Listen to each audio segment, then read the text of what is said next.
Who gonna let this boy on the internet? Alright, today is the day you're gonna watch me mess up. I'm gonna mess around, say something dumb today. I'm just coming off the cuff, freewheeling it, so if you want to see me mess up, this is the one to tune in for. Cause I'm liable to say something dumb. So I'm right here in Genesis, reading from the subsidized JPS, and I'm in chapter 27, and I'm here because they always talk about, oh, people hate, like the Gentiles just hate for no reason. That's what they say. The Gentiles will hate for no reason. That's just something they do, and it's inexplicable, and we just got to weed it out because it's surfacing out of the evil within them. But let me first say that the hatred started with the hatred of Esau. You look in Malachi, Obadiah, all of them. It's open season on Esau, and it's so much so that they got people right now calling anybody they don't like Esau because they want to get their licks in. And so here I am in chapter 27. And you see that after in 26, Esau done married the Hittites, that his mother, Rebecca, is against him. She hates him. She's going to come up with all these lies and all this technology of how they're going to steal the blessing from him and give it to Jacob. And they don't see nothing wrong with this. And suppose that he's smooth and Esau Harry, but they're brother. So this goes back to Genesis 3. Genesis 3 is about Cain and Abel. And Cain and Abel are about Israel, namely how Adam failed to cause peace between his sons. Think about David's sons, Amnon and Absalom.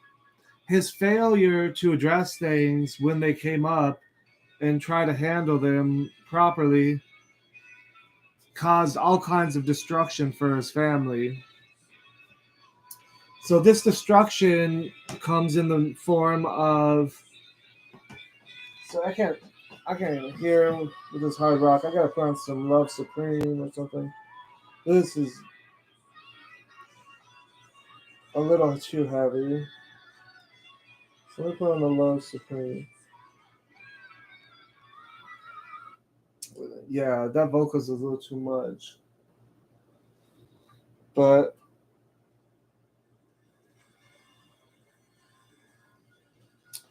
this first hatred was for Esau. And Esau, he was like...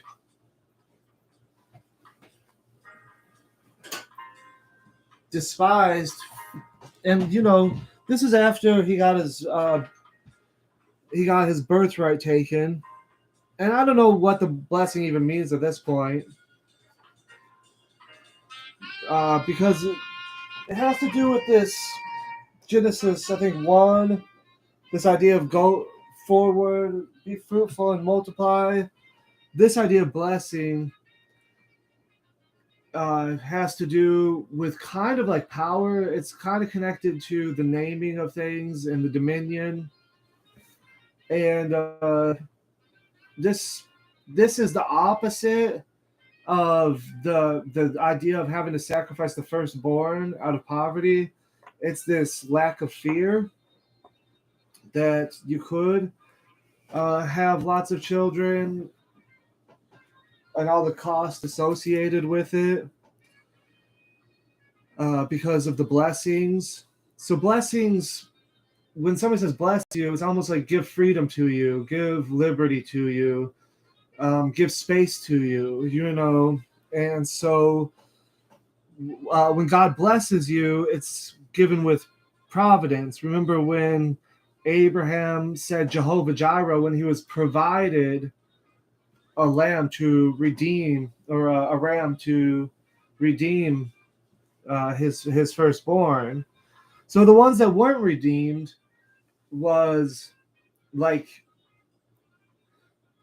Abel, in a sense. And this is the story of the righteous Abel, because when we think of the Egyptians, we would think not righteous, but that's because we always think of Pharaoh. But if we can reason for a minute, the Egyptian people didn't do anything wrong. It was their wicked leader. So the avenging angel, to take the firstborn of the innocents, remember Herod, the slaughter of the innocents, on those whose faces always see an angel of God, the young, let nobody teach one of these to sin, lest they cast a millstone around their neck. You know, those that have known no guile, the slaughter of the innocents. So when it comes to the Passover, this has to do with the redemption of Israel, and how of the par for the course of the kind of mores of the land, it was very common of Moloch worship, meaning Moloch meaning king in Hebrew. When you have this view of God that he's just a consuming fire, and he's the most just, and with a heavy hand he redeems his people, you would think that, you know, they drink a cup of wine on Passover for the redemption. So they put the blood on the lintel.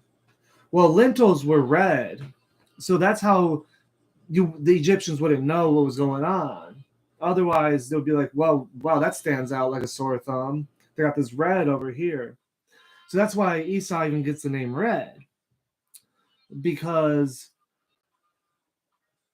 it was the lentils that he gave his birthright for. So when we put the blood on the lintel, that has to do with the blood of Abel and the redemption of Israel by the firstborn of the other. And the other is Esau. And this Esau is actually Jesus Christ. Because Esau,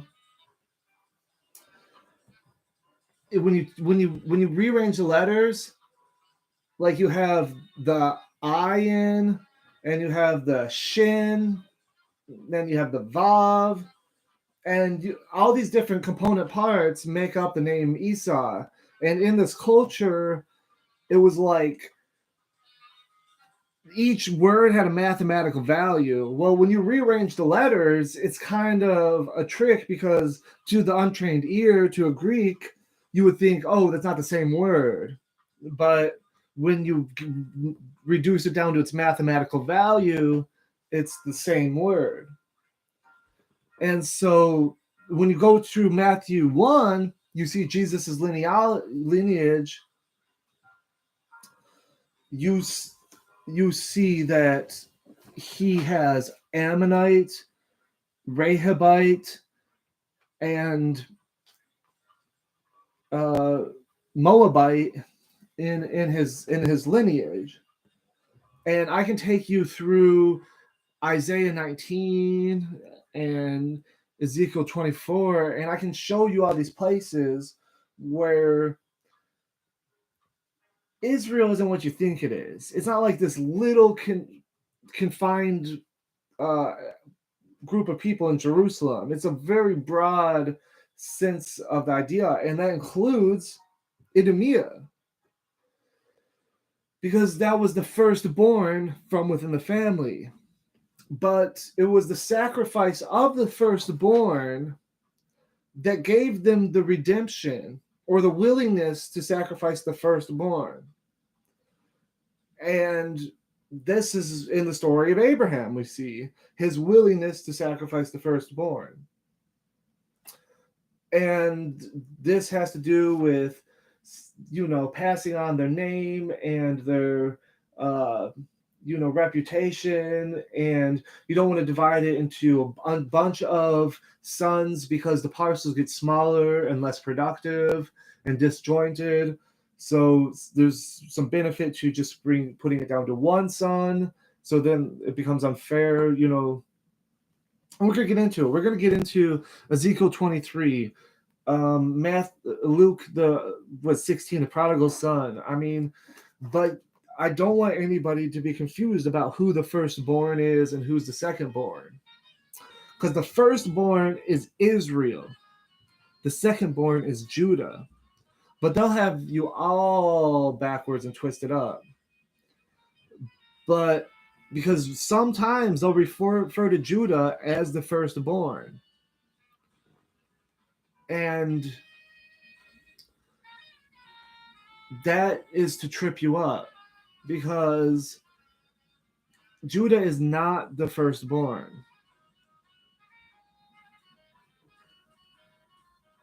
I'm sorry, Judah is the firstborn in a sense, because of this is all going to fold in the story, but not in history. So that's the confusing part. In history, Judah is not the firstborn. In the storyline, Judah is. And they'll spin it both ways, so it gets really confusing. History is really about the Aaronic priesthood, the Samaritans, the descendants of Eli. Eli was an Aaronic priest, and they have these stories of losing out. Eli loses out, but even before that, you have these other priests like Korach, the sons of Korach. They had a rebellion, and the earth swallowed them up. So then when we get to Luke, you have the story of Eleazar. Well, Eleazar is the son of Aaron, the firstborn son of Aaron. And I'm going to take you through Jonathan, where Saul said, whoever committed this crime, ate this honey, if it's my own child, I'll give him up. You know what I mean? Even if it's my own child. And so you have Eleazar, Lazarus, in Abraham's bosom, underground. And this is, they tell you straight up, because when they tell you a story about Moses, they tell you he couldn't speak. Read. I can't read. You know what I mean? And it's like, this is the office of the prophetic, like Elijah and all them, Elisha. And they got you messed up with Elijah and Elisha, because they don't tell you what that really means. When they tell you with Matthew, Malachi, when they say Elijah must come, this is big. When they say Elijah must come first, that's the Messianic Age. That's how come Chronicles doesn't even hardly mention Elijah, because it's highly significant. And in the Messianic Age, it starts first with destruction. Remember Joel. Remember, first in the day of the Lord is night, and then day. So first judgment becomes with his own house before all the judgment of the nations. And this is you see it in the Revelation. You see all of Revelation is destruction of Jerusalem, leading up until the end to the millennial reign, and then the same thing turns around. We have another resurrection, another judgment, another for the whole world, and it's opposite. It's now the inside is the safe part, and the outside is the unsafe part, and it all flips around again. But when you have the judgment the night first, you have, where was I going with that?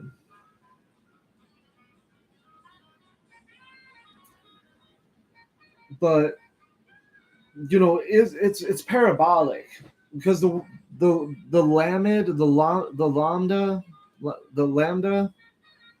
that means no in Hebrew, but it also means yes in the future.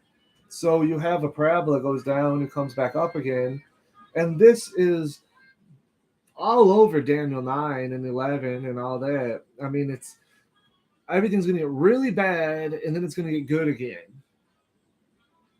And all over Zechariah. Zechariah is full of this. The one in Jerusalem. I mean, it all led to the climax in by Zechariah 14. And this is how a lot of the Messianic prophecies are. Is really accurate for all the details leading up to when it gets really bad, then it gets super bad, then it gets good again. But when it gets good again, that is the end of the law, because there's going to be a new law, and that's the Messianic Age. And this is where when the Gentiles get included, it's not the nations, because nations, when you read Genesis 14, nations is the north. Genesis 10, nations is the west.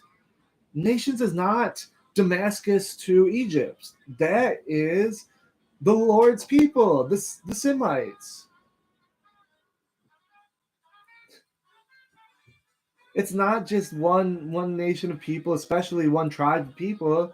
It's a vast group of people, and they believe that even if they take an extreme Ezra position, extreme Deuteronomy 7 position, where every hatred and vile thing they said about Canaanians, they apply to their neighbors, even if they take that extreme position, they still believe that they were scattered into those areas. So they do have to redeem people from those areas. Look at John 7:35. Do you go to the diaspora? I mean, there were more Israelites living in Egypt than the Canaan. And look what Jesus did. What Jesus do? He go for the lost tribes, the lost sheep of the house of Israel. He doesn't say he's going to the Judeans. I mean, when you read like Mark and Luke and them, I mean, he's up in Galilee the whole time, and then he goes even to the east to Ammon. Well, Ammon used to be Israel, because when they came up from the wilderness, they came east of the Jordan, and they grabbed all that land, the half tribe of Manasseh and Zebulun and who knows what else, Manasseh and half tribe of Manasseh, said that Zebulun and Reuben and all that. So whenever you see the word Ammon in Scripture, that's actually an interpolation, because really it says Beni, the sons of, and we know that Christ comes from the line, not the bloodline, but legal line of the Ammonites through Solomon. So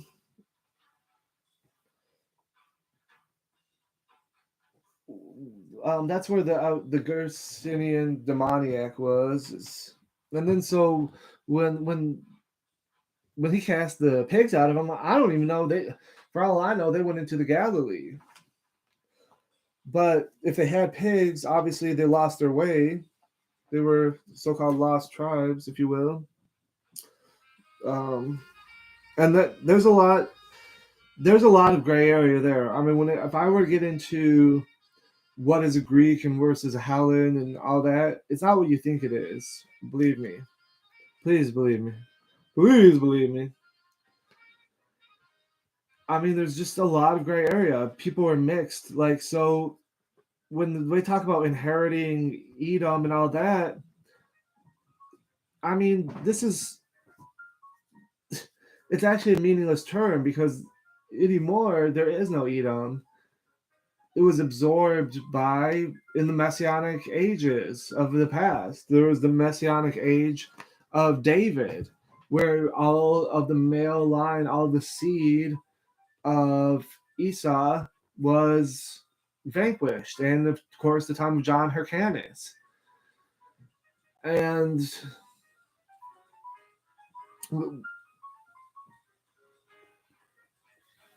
these were the Messianic era, and as much as when the disaffected, the separated parts of the original family get joined back together.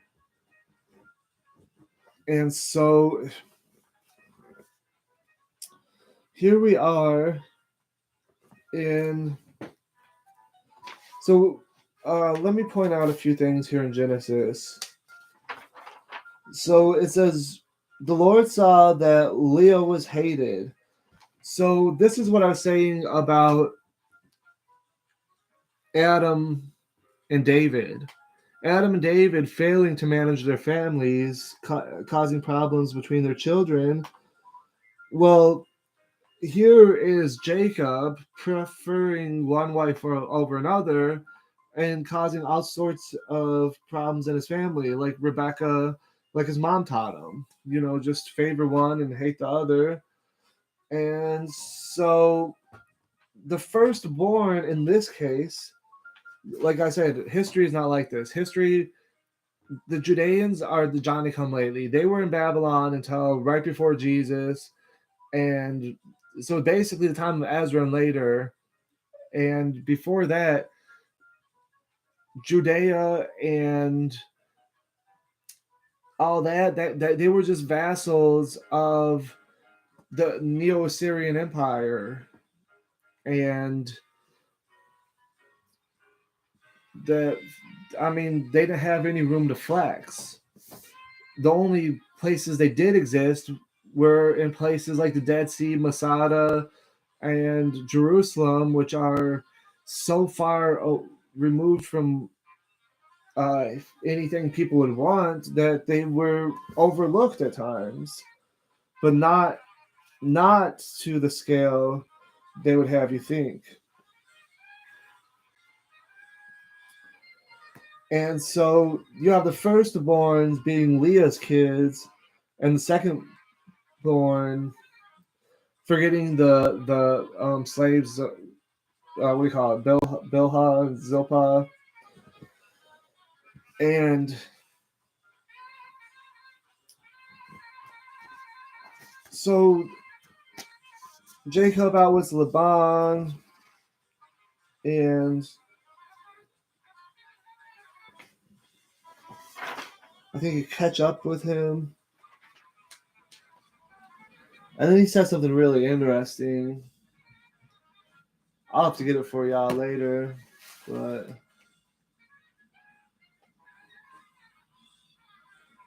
he says, yeah, I'll swear by your God and my God. Or no, what did he say? I swear. I'll pull it up right now. All right, Genesis. Laban, Jacob, swear to the God of Nahor and Abraham. So it's 31, 33. It says, then it says, this heap will be witnessed, the pillar be witnessed, that I will not pass over this heap to thee, and that thou shalt not pass over this heap and this pillar unto me for harm. The God of Abraham, the God of Nahor, the God of their father, judge betwixt us. So there's like three gods right here. There's the God of Abraham, the God of Nahor, and the God of their father, Turan.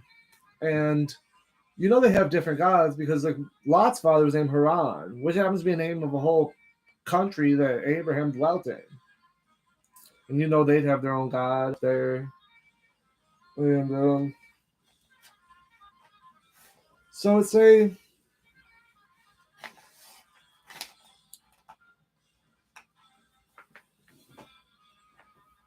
So it says Jacob was greatly afraid and was distressed, and he divided the people that was with him and the flocks and herds and camels into two camps, like miniature Babylon of Israel, Menachem, Menahem, two camps. Um, so if Esau come to the one camp and smite it, then the camp which is left shall escape. So he divided them into two camps: the camp of the firstborn, which could be smited by Esau. So Jacob's basically so scared he's going to give his firstborn to Esau, as it says right here. Jacob sends presents to Esau as an offering to get his bloodlust out.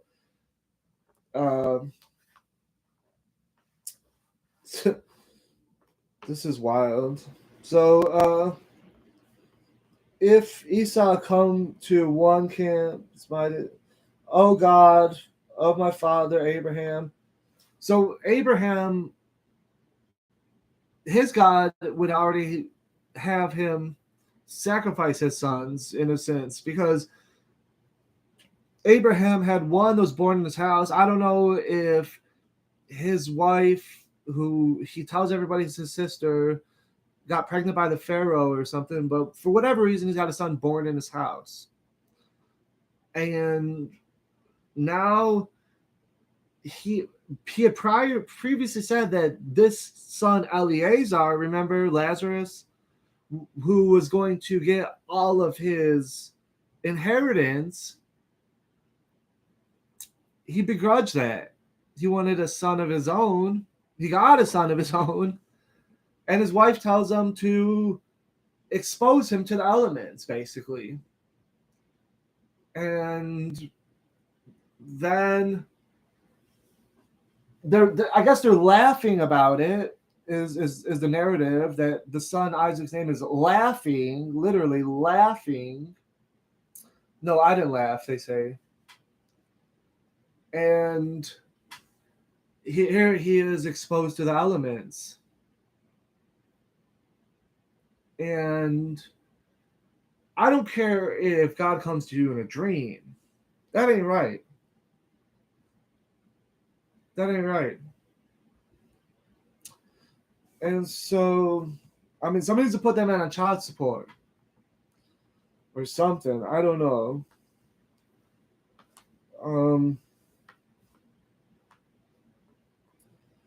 So it's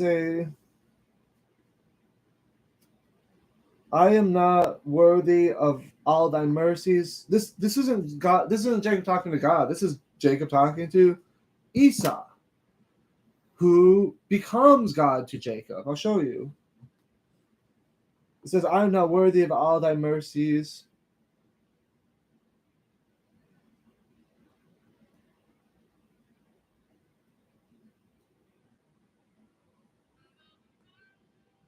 Okay, he is talking to God, but I'll show you. He's talking about Esau. I'll show you. Deliver me, I pray thee, from the hand of my brother, the hand of Esau, for I fear them. So this is like Jesus in Gethsemane, you know. But the cup is actually the cup from God himself. God's wrath is what Christians will have you say. Because the Passover sacrifice is very reminiscent of all the other sacrifices. The redemption that I talked about. So here Jacob thinks he can give his firstborn for his redemption. so that he divides them into two camps, and he can save the ones he loves. He supposedly hated Leah and her kids, and there was the whole Mandrake affair that Leah was able to conceive by allowing her son to be loaned out to her sister to get some mandrakes to help her conceive. And so it says, and thou saidest, I will surely do good, and make thy seed as the sand of the sea, which cannot be numbered to multitude. Supposedly, it was interpreted later that it became illegal to number them, but then there's a whole book about numbering them, which God had them do. And then God, in the form of Satan, later makes David number them. When God wanted Jesus to redeem humanity, he had Satan enter Judah,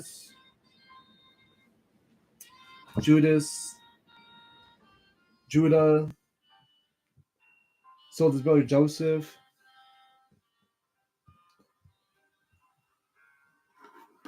He said an evil beast had taken him.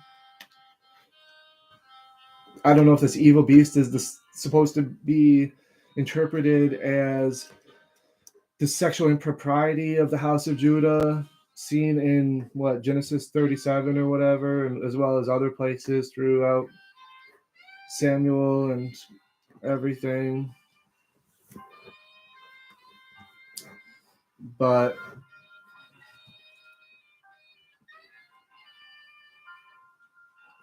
so he gave them all these presents, these goats and rams and all that. So Esau is behind us, and he commanded us also second, third. He shall speak unto Esau when he find him. He's trying to be accepted. And he rose up that night, took his 2 wives, his 2 handmaids, and his 11 children, and passed over the ford of Jabbok. If y'all don't know, that's in the northeast. And he took them and sent them over the stream and sent them over. Yeah. So he wrestled. So he's torn up with this guilt that he, for all the blessings he's gotten in his life, he feels like he may have to lose his firstborn, to sacrifice his firstborn, the sons of Leah, to appease Esau for the wrong he's done, and that he may be accepted. So it says Jacob was left alone, and there, when Esau was right behind him, he wrestled with a man until the break of the day. And blah blah blah blah. Not let thee go unless you bless me. And he said unto him, what is thy name? And he said, Jacob.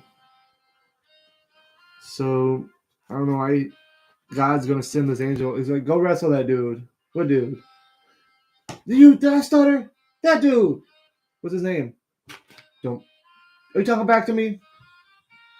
It don't matter what his name is. Get him. For blah blah.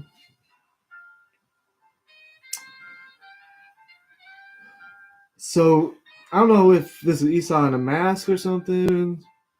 So he still don't know who he is.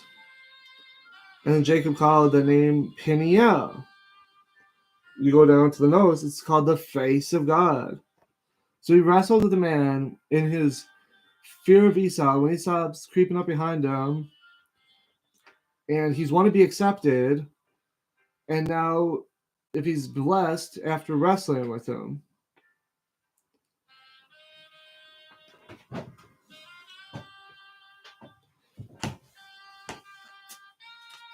If you go back to the birth of Esau,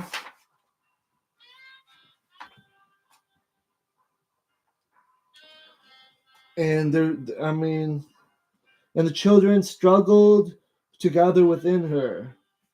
That's 25:22. And the children struggled together within her. The older shall serve the younger.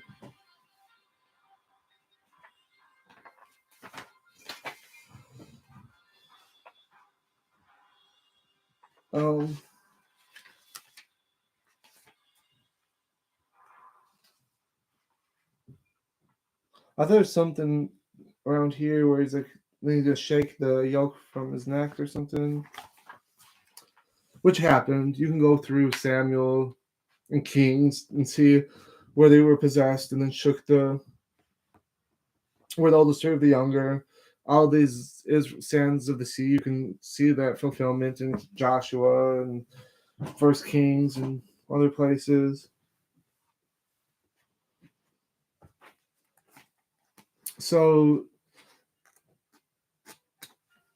it's the seeing the face of God. And say Esau came. So he just got done sleeping and wrestling him sleeping. Wake up and there's Esau right there.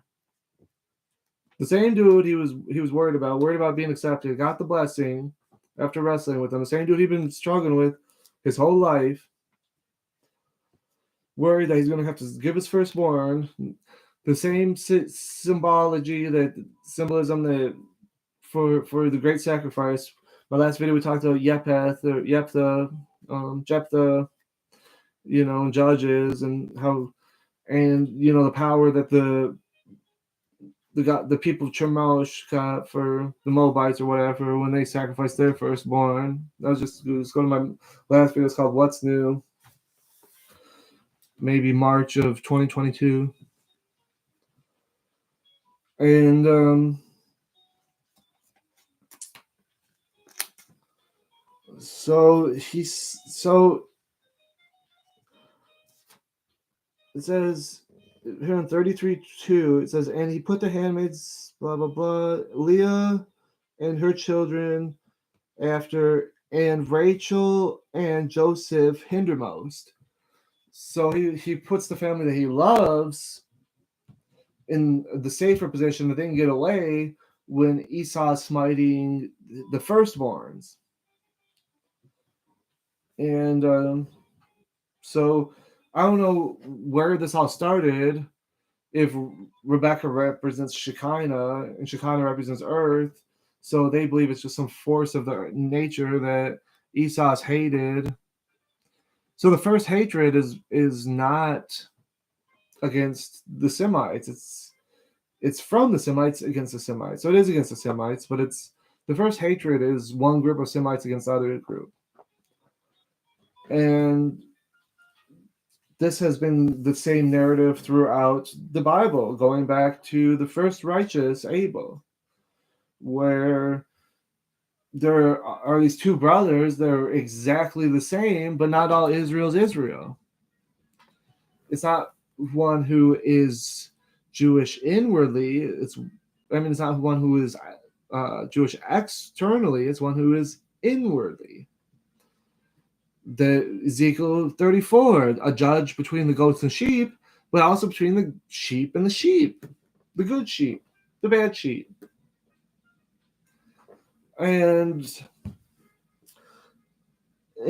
just because I might say somebody that you think is a bad sheep is actually a good sheep, I would say question why we haven't called it a sheep bad in the first place. What did that sheep do to you?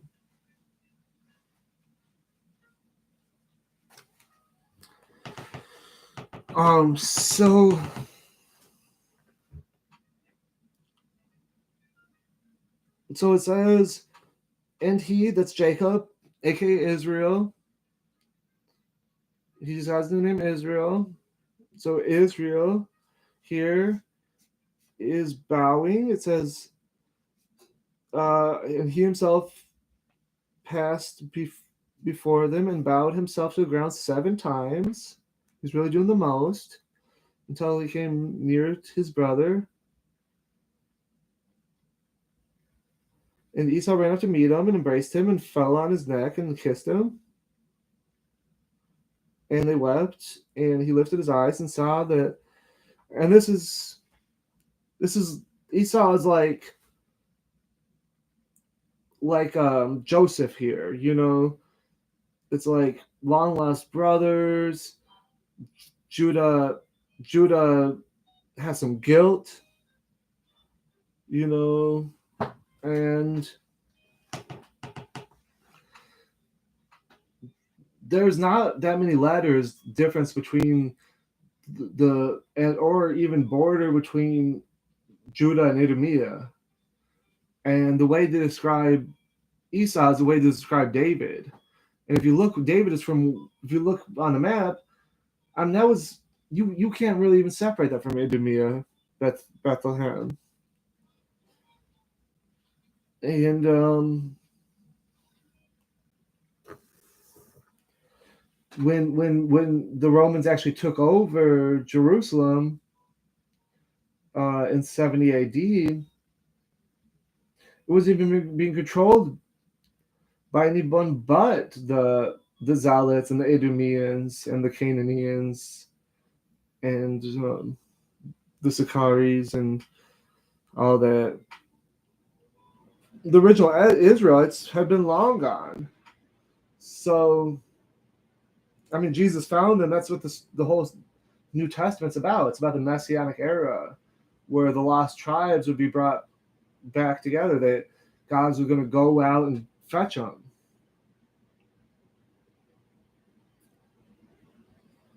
And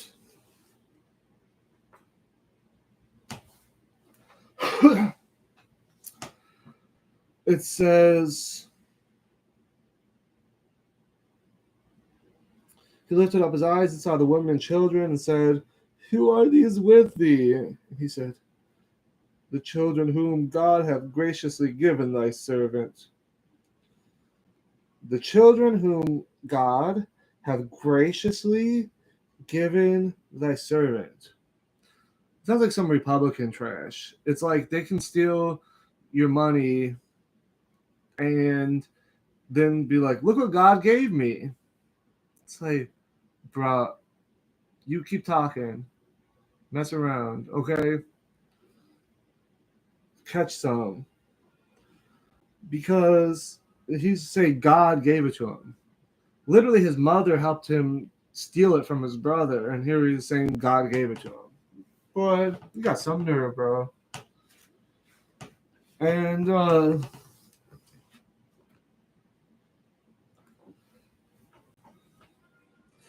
but they end up painting themselves into a corner because all this preference of the second born, Paul used it, like God being able to choose whomever he likes, regardless of whom was expected to be liked, is exactly Paul's argument for God's sovereign election. That if the firstborn was it is the suffering servant. You go back to Genesis 3, righteous Abel, the suffering servant, in a way. All the blood from righteous Abel to Zechariah, but also, so there is that in Judaism, but there's also the other side, the Matthew 4, Luke 4, the, I don't want my baby, my chosen one won't get their foot dashed against the rocks, and will inherit all the kingdoms of the earth, and we'll have food to eat, a banquet, laid out for us, and all the wealth of the nations brought to us, and we'll nurse off their queens, and all this. And so, yes, Abel and Seth are both stories of Israel, but Cain is too. I mean, how there was a law and how he broke it and how he was cast out, but kept to wander and be kept alive for a special purpose later, and cannot be judged. That the wheat will grow with the tares, and etc. And so then the handmaids came near, and they bowed they and their children, and they bowed down. So his wives are bowing to Esau, his children are bowing to Esau, he's bowing to Esau. And he said, "What meanest thou by all this camp which I met?" And he said, "To find favor in the sight of my Lord." So here now he was bowing to Esau, now he's calling him his Lord. He said, "I'm your servant, you're my Lord, I bow to you." The same guy that he saw as soon as he got done wrestling the angel, he woke up and there he is. The same guy that,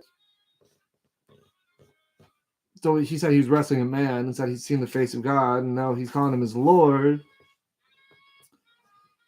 And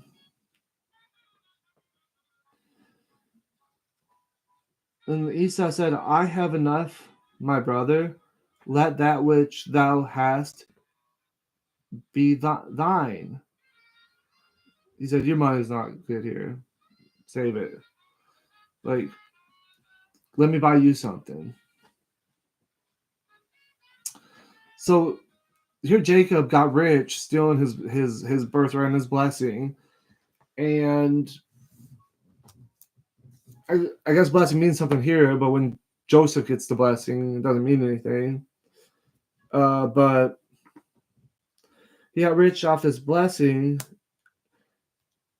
and he gets himself, he's more worried he got caught. He's more worried that he's going to get in trouble, that he's going to have to pay up. He's hoping to get out scotch-free. He's hoping to believe in no justice. He's hoping to be above the law, that the law doesn't apply to him, that he can do wrong and get away with it and not have to pay up. That's like when people that have no remorse, they go to court and they're just hoping to get out of it. They're lying up there, they're saying whatever, they're feigning like they're humble, and so it says, they always, while they're on bond, they join the church and put in the hours and everything.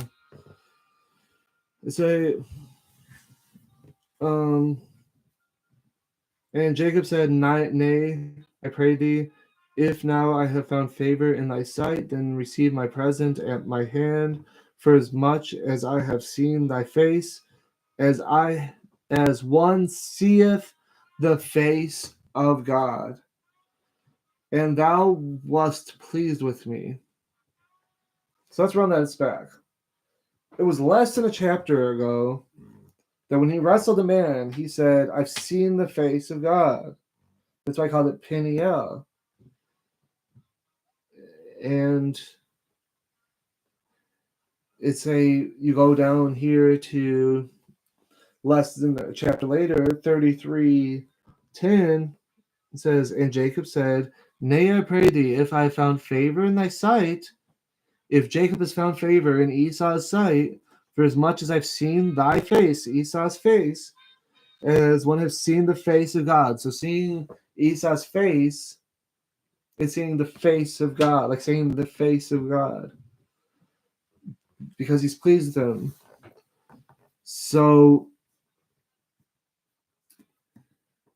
this kind of redemption, that their firstborn would not be taken, but they're willy-nilly about the firstborn of the Egyptian being taken, the firstborn of the flock being taken, those that break the matrix of the cattle. Them, who cares? They say, whatever happens to them, but their own to be redeemed. And so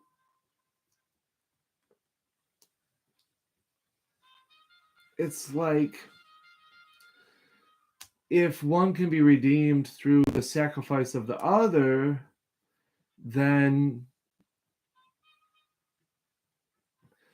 why was it okay to sacrifice the Egyptians for the sake of the Israelites when it may or may not be true? It may be a didactic way of representing the destruction of Egypt, of the favoring of the north, like the Assyrians. And this north, like the Assyrians, is every time the Bible says north, it doesn't mean the Russians. The king of Rosh means the high king of the Gentiles. That's what that means. And like Shurtalamonder, like in Genesis 14. Genesis 14 is an anachronistic chapter where they have Ezekiel 38 and all that retrofitted back into Genesis to make it part of Torah. The king of the north is Assyria. And Assyria doesn't exist anymore. It hasn't existed for thousands of years. But none of them exist. Gentiles don't exist. There's no such thing as Gentiles anymore. There's no such thing as Jewish nation. I mean, these are just made up. They might have meant something 2,000 years ago or 3,000 years ago, but they mean absolutely nothing nowadays. Just amongst religious fundamentalists and lunatics, basically. End time fanatics, zealots, Calvinists, and dispensationalists, crazy folk. And so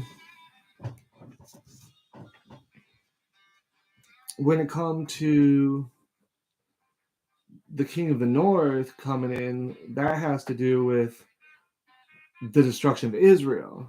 But the Jewish religion has expropriated all the stories of Israel and even the name itself. And it actually makes no sense. I mean, the Samaritans have more of a right to the name, but they got like Ben Zevi and David Ben Gurion and all of them. They got the Samaritans to join on, so it kind of solves that problem.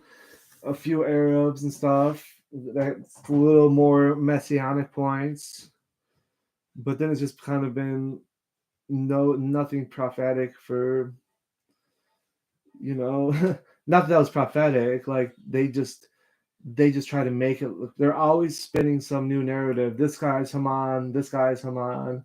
Well, Haman was actually Macedonian, and the name Haman is a play on the words Ammon, which are those like Cain and Abel to be brothers, Esau and Jacob, that had been like Abraham and Lot long separated.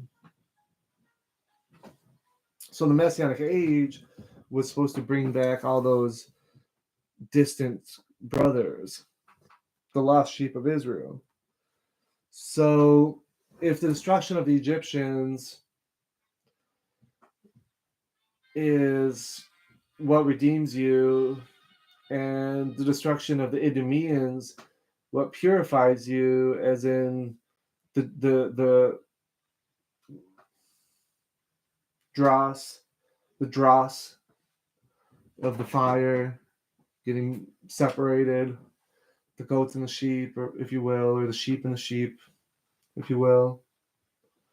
Remember, they didn't mention in Ezra 9 no Idumea, whether that's because it was just known that they were part of the nation and can't be separated because it's been 3 generations, or whether it was because they didn't exist anymore. I mean, who's to tell you?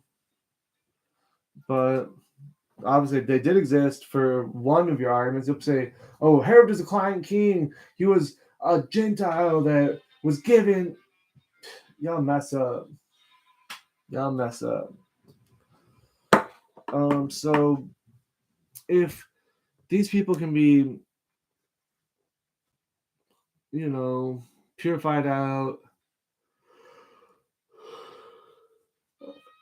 separated, Avenging angel, secondborn, chosen, firstborn, SOL. If that is the case, then who's got the blessed assurities? I mean, you can't just say, oh, God loves us and the prophecies are on our side. I mean, especially if you believe the Christian Bible, because it seems like if anything Jesus was trying to prove is it's all come to fulfill. It's all come to fruition, fulfillment. And I mean, where you stand is something altogether different, because remember he went to the tree and there was no fruit on it. So you give it to one bearing fruits worthy of repentance in the due season. It's neither here nor there. But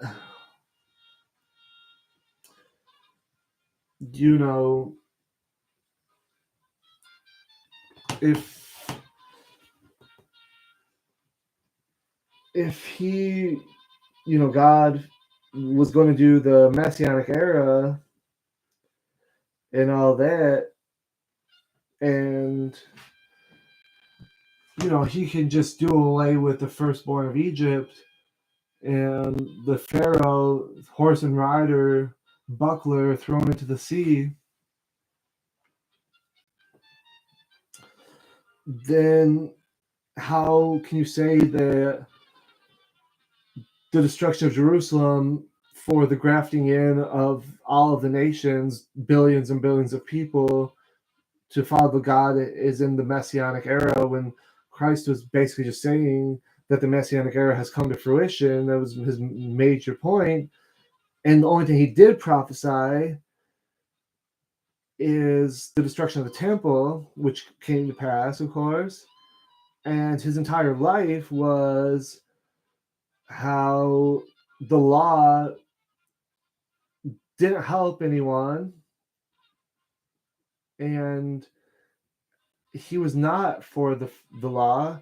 You can't have a son of God, kind of Grecian figure like that, these man gods, and you're supposed to drink his blood. I mean, and he's for breaking the Sabbath, for healing or picking grain, and I mean, he's low key against the law. Don't get me wrong. I mean, it took me a while to see this. I could look at certain verses people point out and about Paul and Jesus and be like, see, he didn't do anything with the law. And it's just like, you got me. I better shut my mouth. But nah, fam. Like, Jesus wasn't about no law. I mean, he lived and died by the law. He was under the law, meaning he was hung on a tree for the law. But that doesn't support the law. That shows the problem with the law. The problem with the law is you do evil to people. So here is an innocent person where the law did evil to him.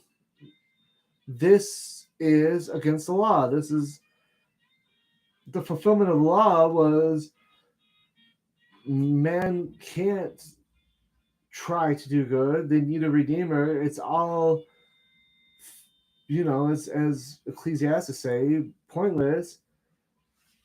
And you just need, I mean, you probably go through wisdom. There's probably just so many messianic verses. That's probably why they took it out. And I mean, everything points to Jesus in a way. You can say the point of a lot of it is to show it's wrong. Like Ecclesiastes isn't like, yep, you should be that nihilistic and hedonistic. No, it's like when you don't have Jesus, this is how people get. Solomon was pretty wicked, and when it comes down to it, his 666 talents of gold from Tyre, or Tyre's a bad pronunciation. I looked at the Hebrew, and I think it's called Zir. So I can't remember. I think the capital of Idumea would be Shir, but with a shin, maybe with a Samic, it might be Seir, but I think it's Shir. And then you have Zir, which is one fewer letter, I think. I think it's just the Zadi, or is that a Nikud? I don't even know.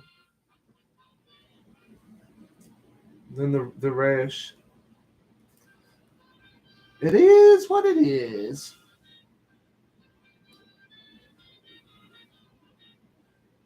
Peace.